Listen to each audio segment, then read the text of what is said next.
ये जंग का ऐलान है, महासंग्राम है। दो टीम जो सबसे पके हुए टीम, अनुभवी टीम आमने सामने है। लोकल बॉय मुन्ना एक बाउंड्री दे चुके।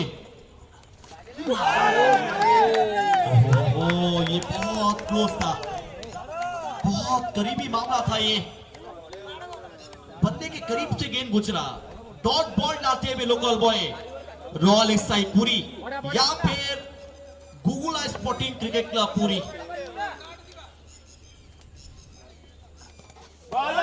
सिद्धा महावीर कप 2025 लगातार हम बात करते तो 20-20 ओवर खड़े होना, अंपायरिंग करना, चाहे शिवा भाई हो या गुडू भाई हो, मैं दिल से धन्यवाद आप दोनों को देना चाहूंगा। बहुत बढ़िया अंपायरिंग अपने ओर से किया है हर मैच के अंदर में। आज रात का 5 मैच सीधा पे मिल गई विकेट। इस विकेट की जरूरत थी। लोकल बॉय, ये है रॉयल स्टार का रॉयल खिलाड़ी, ये रॉयल साईपुरी का सबसे बड़ा विकेट रहेगा, वो भी अमित कुमार त्रिपाठी का।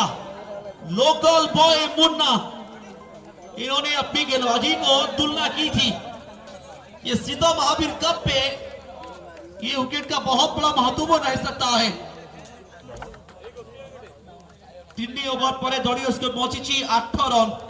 এই ওভার আসছিল 5 রান। প্রথম ওভার আসছিল 1 দ্বিতীয়